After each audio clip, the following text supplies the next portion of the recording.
Mathematics B, paper 2, May 2021. Today we will solve question number 12. Number 12, the function f is defined by fx equals to 4 minus 7 by x plus 3. A, write down the value of x that must be excluded from any domain of the function f. Domain means in this function which value we can put. But what value will be excluded from here? If we put here x equals to minus 3, the below side will become 0. So 7 divided by 0, it's infinity. So we have to write here a number x equals to minus 3 must be excluded as the domain of fx. That means fx means in this function 4 minus 7 by x plus 3. Why?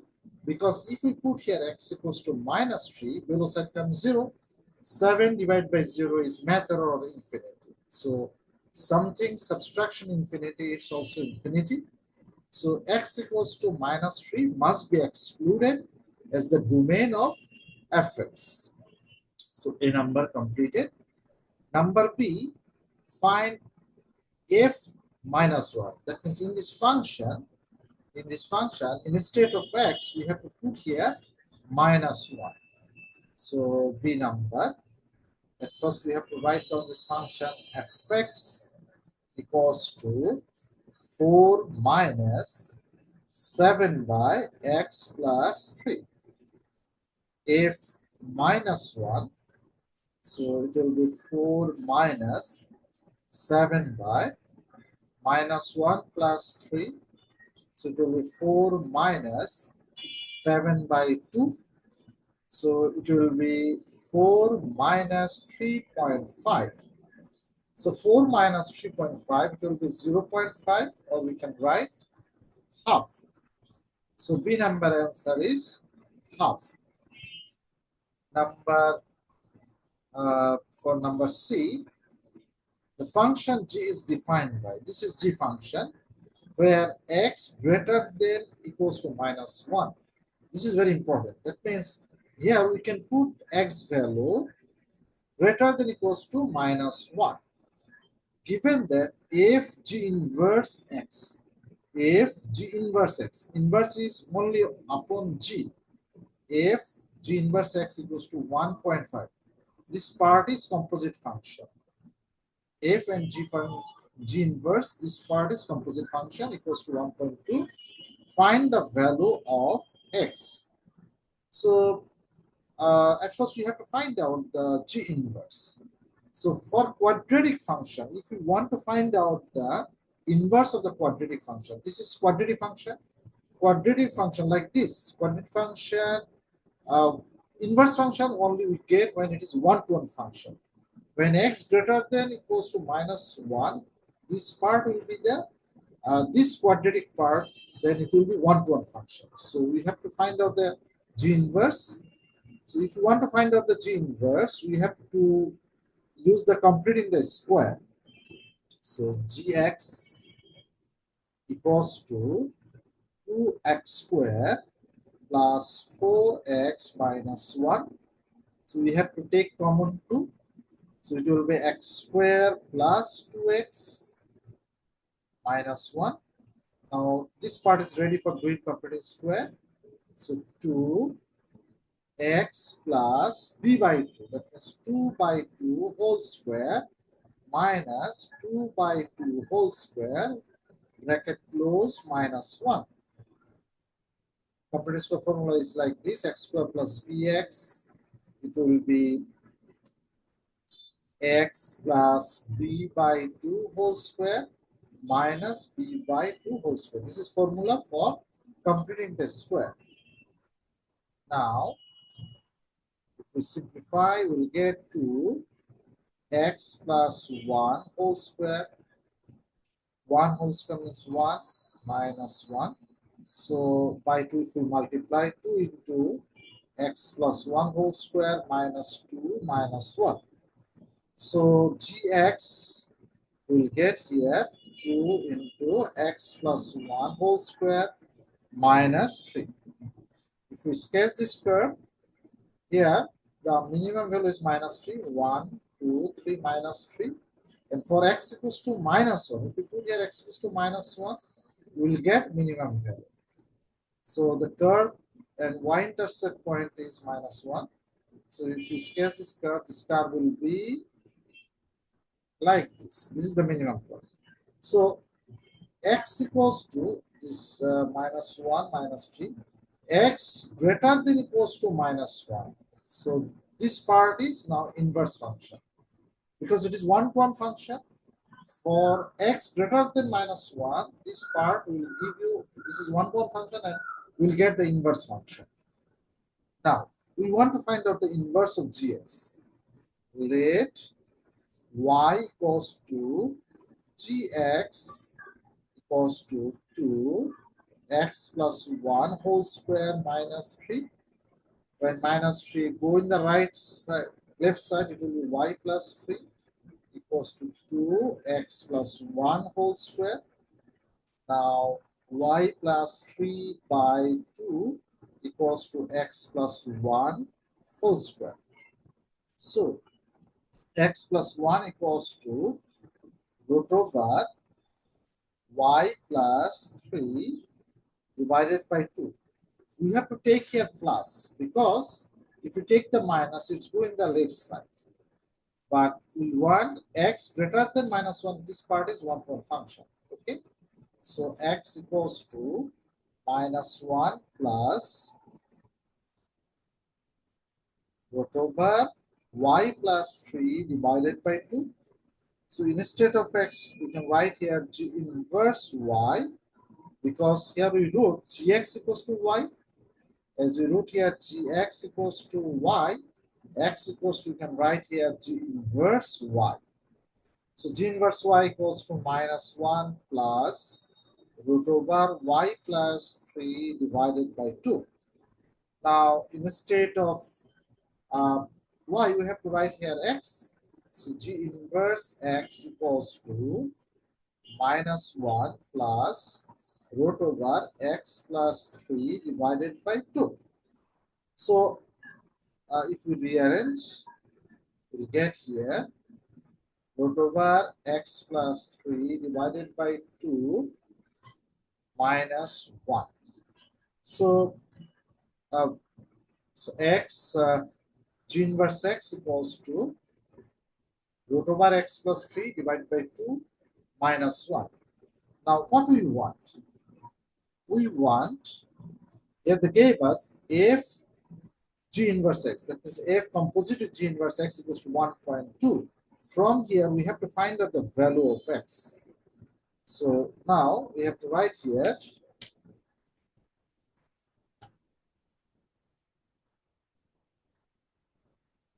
if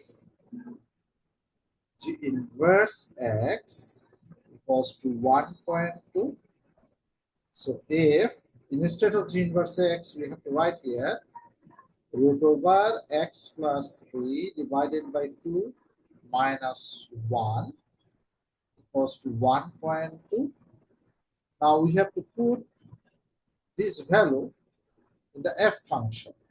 So if we put in the f function, it will be 4 minus 7y minus 1 plus root over x plus 3 divided by 2 plus 3 equals to 1.2. Now, let me check. It's contained 7 nodes. Okay, so we have to do the working properly. So 4 minus 7. 3 minus 1 is 2 plus root over x plus 3 divided by 2 equals to 1.2.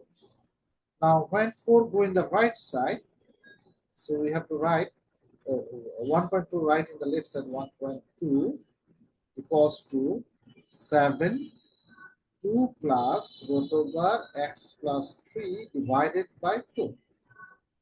Now we'll get here 2.8 cross multiply 2 plus root over x plus 3 divided by 2 equals to 7. So if we simplify, we'll get here 2 plus root over x plus 3 divided by 2 equals to 7 by 2, 7 by 2.8. So root over x plus 3 by 2. When 2 go in the right side, it will be minus 2. 7 divided by 2.8 is 2.5 minus 2. That means it will be 0.5. If we multiply, if we take the square both sides, we will get x plus 3 by 2 equals to 1 by 4. Now, by cross multiplication, if we simplify, we will get here x equals to minus 5 by 2. So this is the value of x. Now, for D, the function h is defined as h such that x map to x plus 2 for all values of x greater than equals to minus 3. Given that the function m is such that mx equals to ghx plus 3. Mx equals to ghx plus 3. Express mx in the form a bracket x plus b whole square, where a and b are integers. You have h function, you have g function. So from both of these, you have to find out the composite function. Composite function plus 3 will get mx. And this mx you have to write in this form. So right here, now D number,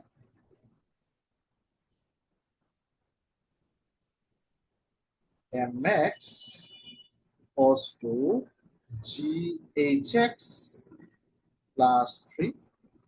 So hx value is x plus 2 right here. Instead of hx, we have to write x plus 2 plus 3.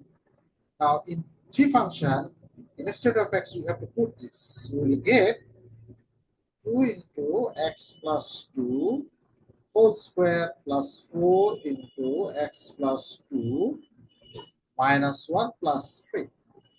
So if we simplify, we'll get here 2x